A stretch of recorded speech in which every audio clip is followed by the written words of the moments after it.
All right, good afternoon, everybody. This is Micah Cannon from Club Capital. Welcome to our webinar specifically on the Payroll Protection Loan Program.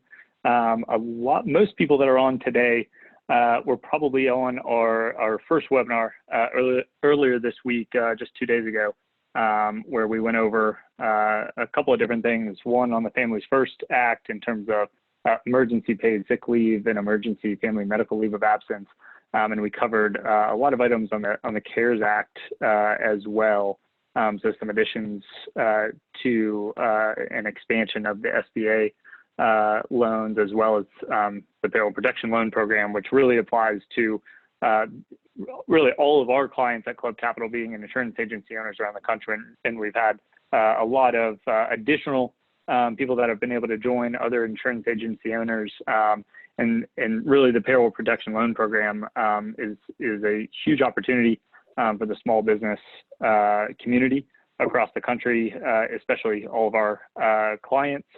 And so we wanted to be able to double down on that today and dive into a little bit more. There's been kind of some changing parameters around the loan over even just the past couple of days. And we do have a guest with us today too. So let me just go over a couple of things for the webinar. We'll introduce our guests and then get into a little bit of the content here. So just again, some 101 on the webinar. We are recording the webinar and we'll be posting the recording of this and send it out to everybody that joined and that signed up after today's session. And please encourage you to use the chat feature within Zoom for questions. We will be moderating that at the end. We do have a frequently asked questions section that we're going to go over. We've been getting a ton of questions over the past couple of days. So we do have a slide for a lot of those that'll probably address some of the key questions that we've been getting. But then definitely feel free to use the chat box and we'll moderate that as well and get to those questions at the end. In terms of disclaimer, again, really, we just need to make sure that this information, is not construed to constitute legal advice. Instead, all information is for general, informational purposes only. Please, seek really individual guidance, either with an attorney or with a CPA, which could be Club Capital. But individually to make sure everything is, you're making the right decision specific to you and your business.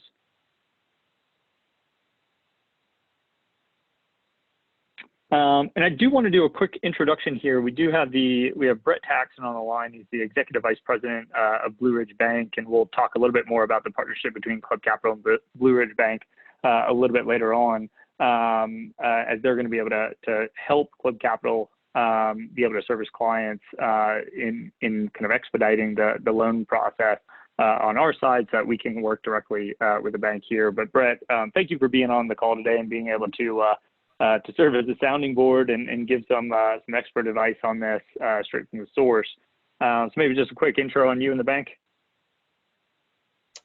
Sure, and thank you, Micah. So thank you guys for taking the time to chat. First and foremost, hope you guys are healthy and your loved ones are safe. Obviously not the easiest days for anybody. Hence I think, we have the legislation that came through with the CARES Act and now doing our best to try to understand it and get going and get folks processed and disperse funding. So, clearly that's of interest to you guys here who are joining.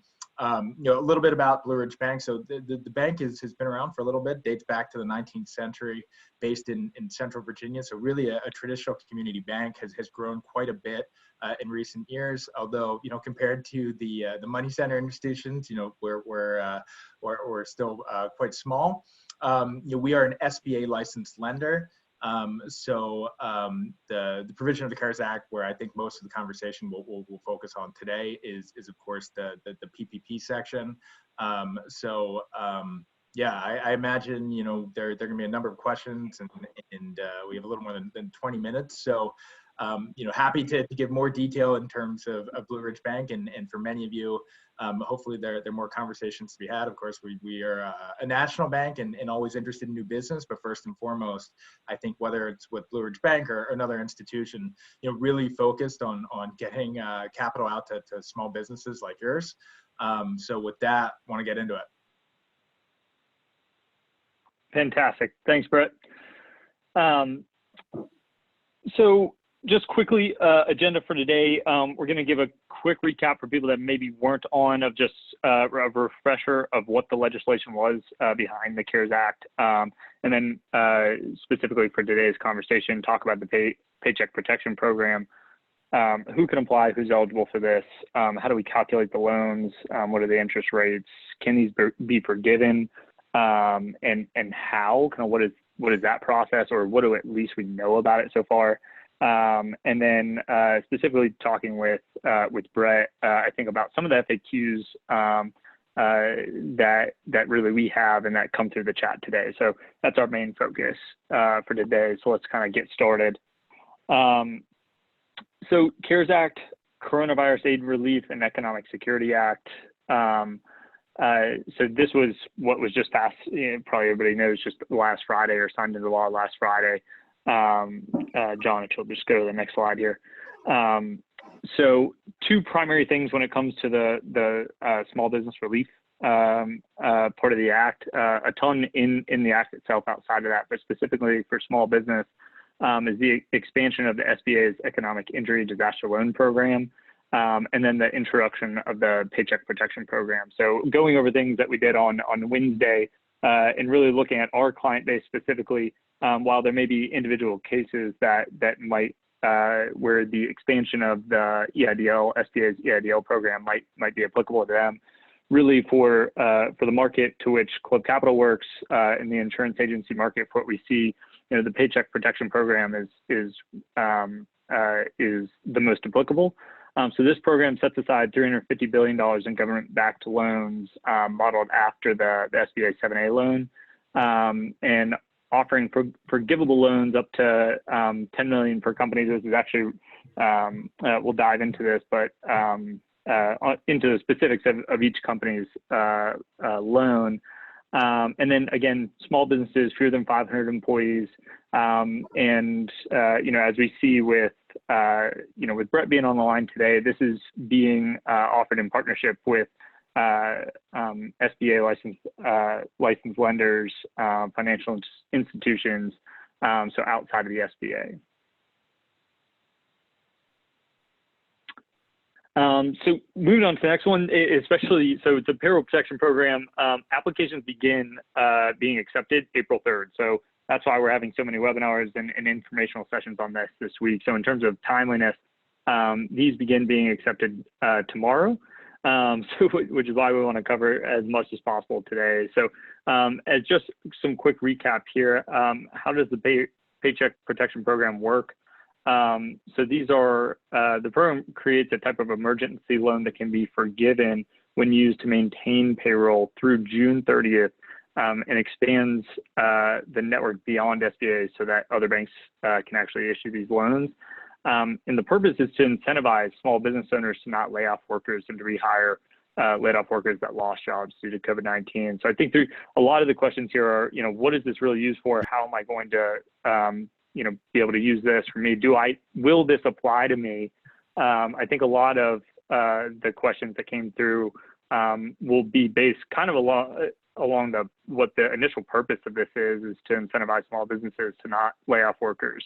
It might not have happened to your business yet. I do think there's still a lot of uncertainty about what the next couple months hold too. The maximum loan amount here. So what is the maximum loan? The maximum loan is $10 million, but it's really based upon your average payroll of the last calendar year. So it's 2.5 times the average monthly payroll cost for the calendar year prior to the loan. And so your payroll costs here are determined by compensation, wages, cash tips, paid time off, pretty much your gross compensation for your company's payroll over the last calendar year, and including retirement and healthcare benefits provided by the company. And then the one kind of big caveat there is that any individual compensation that is over $100,000 for that calendar year could not be used in the calculation. So if somebody was paid $150,000, on payroll in 2019, the total payroll figures for 2019 would need to be reduced by 50,000 because no individual can go over the 100,000 mark. Interest rates. So an update from Wednesday's presentation. The interest rates have now been capped by the SBA to a fixed 0.5%. There's no personal guarantee or collateral required, no upfront annual guarantee fees by the lender, and the lenders must defer principal and interest for no less than 6 months, but interest will accrue during that period. And then the loans are 2-year loans that can be paid early with no prepayment penalties. And so I know we have some frequently asked questions on this as well, but I will pause just for a sec for Brett, maybe to interject if there's any updates here, or if I covered all that kind of correctly in some of the highlights. Yeah, that's right. I would say that the caveat is we're expecting additional guidance. So the guidance that we received and the information you're providing is fantastic and is up to date. But for example, the rate of 0.5% is quite different than actually what was in the legislation of 4%. The term is different. So I think the features that you've laid out here are likely to be the features, but there are elements that could change. I'm sure we'll get into that in terms of some of the calculations, but more in terms of like how do you verify those calculations and what do you as an applicant have to provide. So just want to make it clear that I think there's a decent chance we get some additional guidance either today or tomorrow. So things are just a bit fluid, and want everybody just to take that into account. Yeah, I think it's a great point and just good point for everybody. As much as Club Capital or Brett here is trying to answer as many questions as are fielded at them today, as well as what we've gotten over the past couple of days. Sometimes it's the best information for that time, and then that information changes the next day. So a lot that's happening before this gets officially kind of kicked off, and hopefully that is tomorrow that everybody's accepting applications here. But there are some things that are still getting worked out. So we'll answer to the best of our ability, certainly for today. Jumping into the next one here. So can these loans be forgiven? Which is, obviously one of the huge caveats here. And so the answer, yes, certainly with limitations here. So small businesses can take out these loans and can get all or a percentage of them forgiven. So generally speaking, as long as the employers maintain paying employees at normal levels by June 30th, really 8 weeks after the start of the loan, then the amount they spend on payroll costs fully amount on payroll costs can be forgiven. So this can go up to that 2.5 times, because this can also include mortgage interest, rent payments, and utility payments, especially that last bullet here. So the government really, like the criteria from what we've seen is that they're looking to have 75% of the funds that are provided be used for payroll costs to have the full value of the loan provided be forgiven. Brett, and I'll just kind of pause on that. Is that in line with the latest that you've been seeing as well? That's right. Okay, great. So then diving into the frequently asked questions, that's generally a quick high level overview of what the Payroll Protection Program intends to put in place. And so a number of questions that have come through that I think we might just be able to kind of go down this list, I think, initially, because these have been a lot of the ones that have come in. And then we'll have John be able to read out and maybe moderate some of the questions that are coming through the chat today. So I'll just go down this list with you, Brett, if you don't mind. And then if there's anything additional that is kind of popping out to you. Yeah. Okay, so first one, as the owner of the business, is my W-2 paycheck from the company included in the PPP loan calculation? So I'm going to answer that, but I'm also just want to reemphasize the disclaimer that you guys put up front. So, for all these questions, you're going to want to check the guidance yourself, or speak to your accountant or counsel, or whoever that is. So, this is me, just trying to provide some context, with us being probably more familiar than most, being front and center in terms of being at a bank that's an SBA licensed institution. But for some of these questions, just don't solely rely on me. So just want to make sure that that's clear as an additional disclaimer as well. Beyond what was on the slide earlier.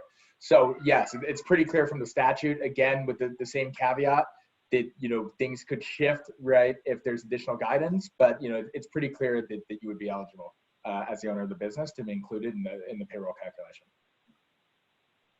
Okay, and then this second one, I think I covered this earlier too, so I'll just reiterate this. So employees that made over 100,000 W-2 salary, is the salary capped at 100,000 or fully excluded? And so what we've seen in the legislation is just capped, not excluded. So you'd run the full payroll report, see if anybody made over 100,000 for that year. And then back anything out, the salaries out that were over 100,000 for that employee, which I think primarily in the businesses that we work in, this would primarily come into effect if the owner of the business is on payroll themselves. Not a lot of the employees would necessarily be making that within the industry that we serve. But I think we really need to, and certainly Club Capital, when looking at reports, really be looking at that for each person on payroll, but it'll specifically be probably the owner of the business that might exceed that. So just going to the next one, as a sole proprietor not on payroll of my business, are earnings from net income of the business able to be part of the PPP loan calculation? Is this something that you're aware about, Brett? I have not seen that come up before. Certainly sole proprietors are eligible. 1099s are eligible, but I haven't seen, in terms of the specific question, with regard to the earnings from that income. I would think, right, again, with the caveat I gave before, that would be treated as payroll, but you're going to want to check with somebody, right? So payroll, at least in the statute, is broadly defined. My sense is I have not seen any particular guidance on that specific question, but so you're going to want to check, but my instinct is that could be included. Okay, yeah, I think we've seen a little bit that is shown that it will need to be put into calculation. So you will be able, I believe, sole proprietors. So our sole proprietors that run businesses might not be on payroll, right? So so then we need to be able to take their net income at the end of net income from the business at the end of the year. So I believe that's how it might work from what we've been seeing so far. So for everybody on the line, we'll make sure to check on that afterwards and provide some guidance. And as for the last one, if I'm a new business that wasn't open in 2019, and I can just share some guidance here, right, that I saw earlier is generally what they're looking for to be able to calculate the 2.5x average monthly payroll. If you were in business last year using 2019's total payroll and divided by 12 and times it by 2.5, if you were not, we'd be looking at utilizing January through February reports of 2020. Yeah. Hey, Micah, you just want to point out that applicants have the choice of the period they want to use, right? So it's Q2, the average of Q2 2019, or the last 12 months. But then exactly what you specified, if you weren't open during the period of Q2 2019, you would then use January and February of this year. So it's either the average of Q2 or all of 2019. Is that just looking at kind of whatever benefits you most, or? You can elect. Yeah, I think that's how people would think about it. Okay. Applicant, but just to be clear, it's the average of the last 12 months from the point of application, not 2019. last 12 months, not, okay, from the start of the application. Got it. Okay, very good. And then I think some of these next two questions, Brett, I think go into a number of people seeing this as a tremendous opportunity, but with the pause of, wait, what is this used for? What if I, currently right now I haven't seen, a dramatic loss of revenue in my business? Is this still something that I can apply for? And is this still something I can request really a grant to cover? So if I don't foresee needing necessarily funds for this right now, should I be applying? And what's kind of the criteria for that? I think people are just a little bit wary of, what do I need to really meet to be able to do this? We're not retail businesses, right? We're not necessarily shutting down right now, but should I be applying to this? Yeah, so that's a great question. So at least again, with the same caveat that it's a bit fluid in terms of, where the guidance ultimately lands, or potentially even evolves right after tomorrow, which can happen too, but I think you'd be grandfathered if you applied before. What we're expecting is essentially a self-certification that you've been adversely impacted by COVID-19, right? So it's not narrowly defined. It doesn't seem to require any documentation of that, but you are self-certifying. You're attesting to the fact that you've essentially been adversely impacted. That's up to the discretion of the applicant, what that means, and if they wanted to move forward or not, and if they think that the program makes sense to them. Right, absolutely. And then the last question here is any insight on loan forgiveness? So we've talked a lot about applying for the loan, and there's I think that's probably the primary focus right now of just ironing that process out. But what can you tell us about, okay, somebody, our business owners are able to apply for this loan, they get the loan.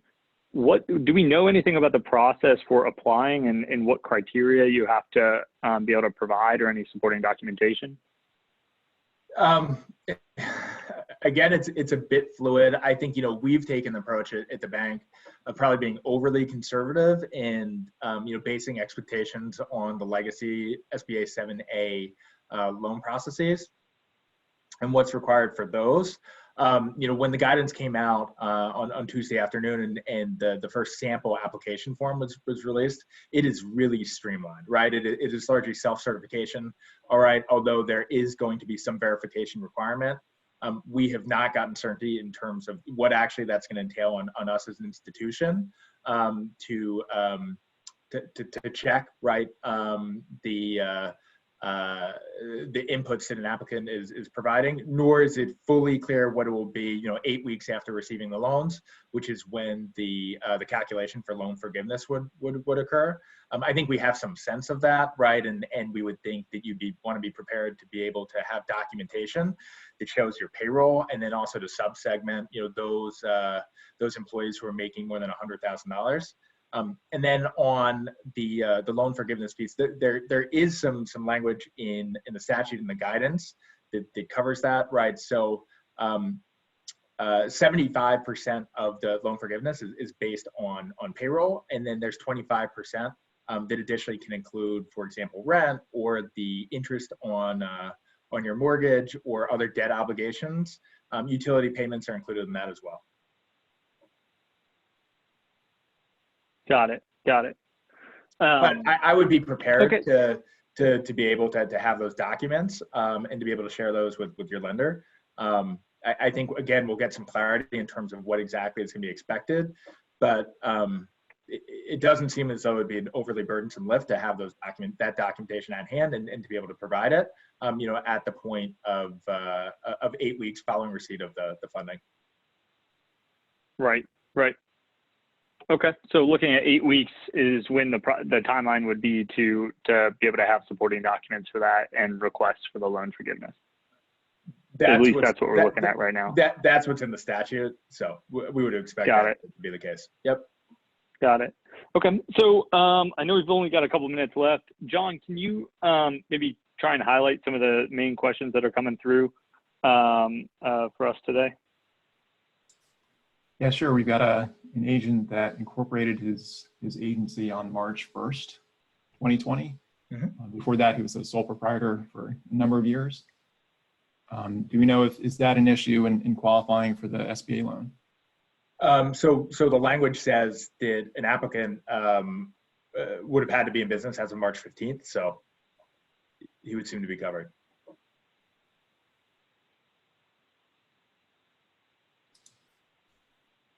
We've got an agent here that missed the first answer to the first bullet on this frequently asked question page. Mike, if you wouldn't mind answering that again. I'm sorry, say that again, John? We've got an agent that missed your answer to the first bullet here. As an owner of a business, are the owner's W-2 paycheck wages from the company? Yes, yes, that is, yes. You, yep, you are an employee of the company. So at this point, yes, you know, the guidance is that your paycheck would be a part of it. So when we, you know, for all of our clients on the line, we use, you know, Gusto for payroll. But if you know, any payroll system that you're using, you're going to be really looking at a payroll journal report for the last 12 months and looking at that total gross salary that's there. A couple of caveats with some additions there, but that's what Club Capital can help with. So one agent asks, what documents do we need to apply for the loan? So that's what I was getting at before. So there are going to be some form documents. You know, the SBA has already listed what we anticipate to be the actual application document. You know, additionally, I think there'll be some final documentation that includes, you know, potentially some additional self-certifications. And then, at least as we are preparing for right now, you know, essentially to include documentation that supports, say, the front end calculation for the amount of funding to which you'd be entitled. Yep. And so just to add to that, from what I've seen on the application too, if you are also on either the owner or part of the management team in other businesses, I do believe you have to be able to state what those businesses are in an addendum. So something that we're working on and putting a template together for an addendum for that, as well as, yeah, go ahead. Oh, I was going to say there's going to be nuance based upon the individual's particular circumstances, right? For example, there's affiliation rules, right, and ownership rules that may be tripped if the ownership is 20% or more in a business. Right, so there's going to be some added verification around, you know, issues that may or may not be applicable. But again, you're going to want to be able to think about it for your individual circumstances. You know, the answers I'm giving are you know, intended to be broad in nature. Right. Yep. And maybe we'll just grab maybe a couple more questions here, John. Sure. One agent wants to know, are any personal guarantees required or any collateral required? No collateral nor any personal guarantee. Are there credit requirements for the loan? Nope.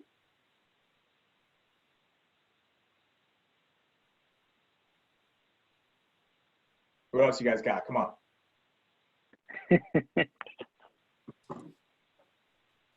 I don't know if this is jumping the gun, Micah, but question about Club Capital helping out with the loan application process. Do you want to field that now?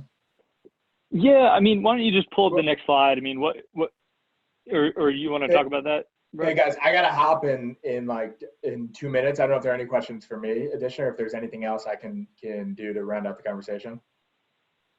Yeah, I guess just kind of final thoughts too, as in terms of I guess speediness of this. I mean, pretty much we're gonna have a host of you know, the majority of small businesses around the country really probably looking at this and trying to apply for this. Any thoughts that you have in terms of what it looks like in terms of turnaround? You know, if people are interested in this and trying to get their applications in, as soon as they can. Any thoughts on turnaround for this and timeline? Yeah, look, I think, we've been, as an institution, I think, comparatively ahead of this, probably for a variety of reasons. One, we have the SBA license. Two, I think, for a lot of our long-term customers, as is the case everywhere, we want them to get some support and for that to happen yesterday.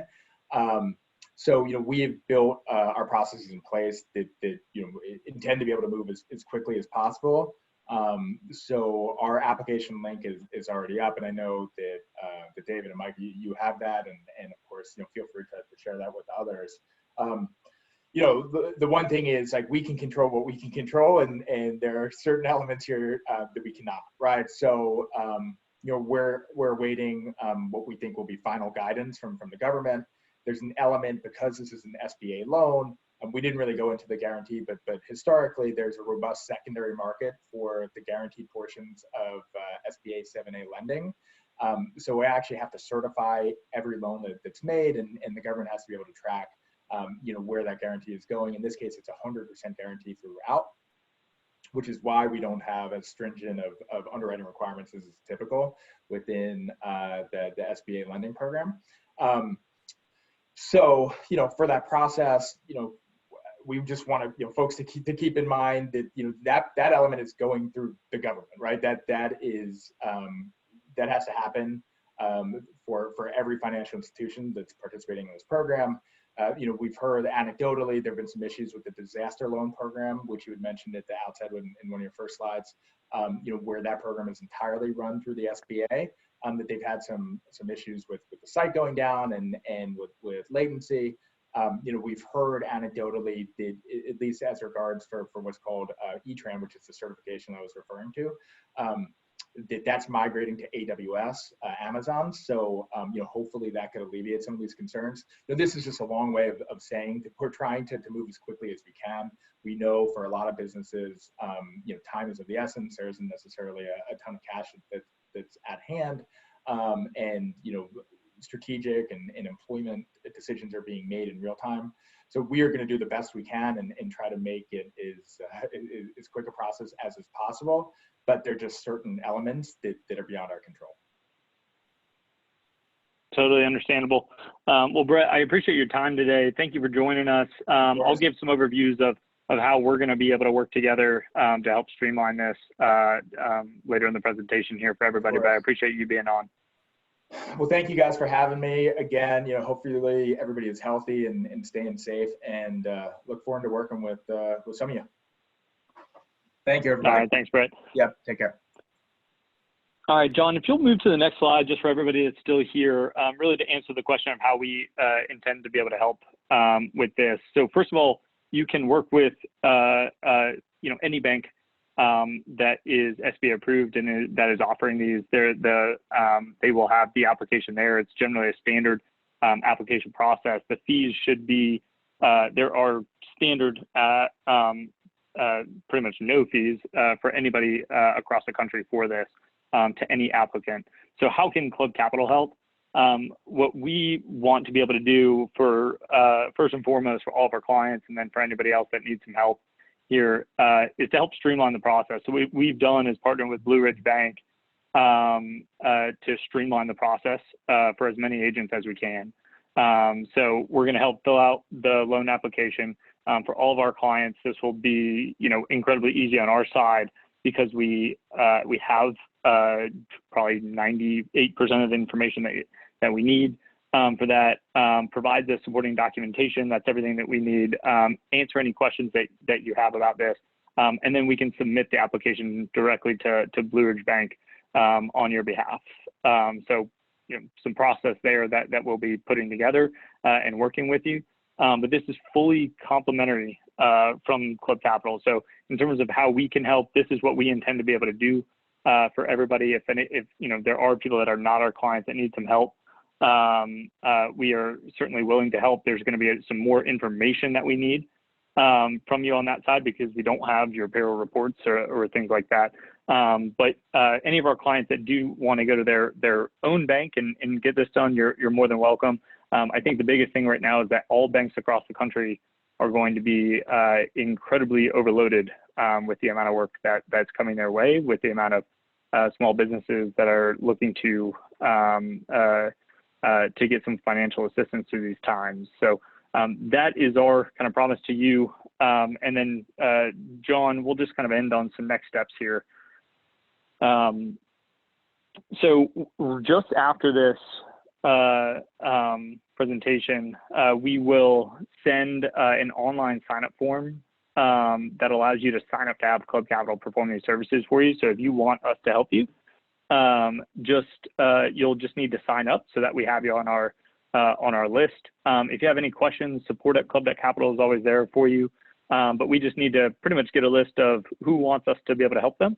And we will go from there. We'll get to you as soon as we can, schedule some time to talk, go over the application, make sure that we have things right, and then be able to help just streamline this for you.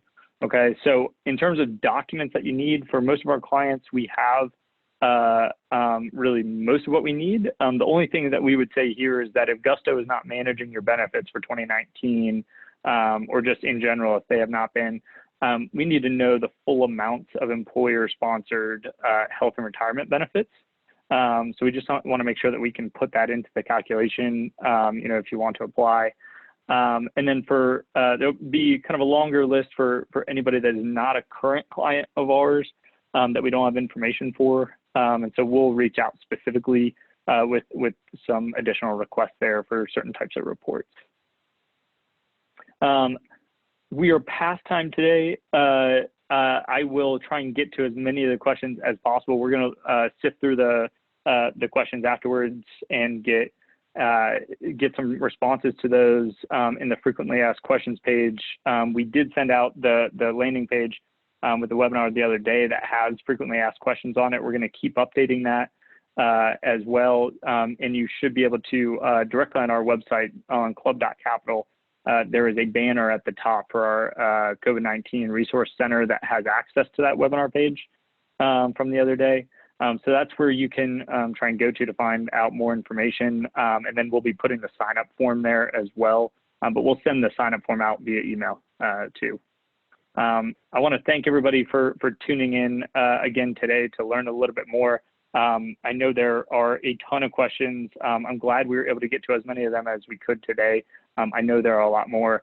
I would just ask to certainly bear with us over the next couple of days and weeks probably as we try and work with everybody, but you should be able to get a response from us relatively quickly that we will be working with you, and here's a couple of things that we need, and just set up some time with us. All right, everybody. Well, thank you again for joining, and more to hear from us later today. And if there's any additional kind of massive changes that we need to go over, we'll either send out some notifications via email, social media, or look to host another webinar should we need to. All right, thanks, everybody. Have a great rest of your day.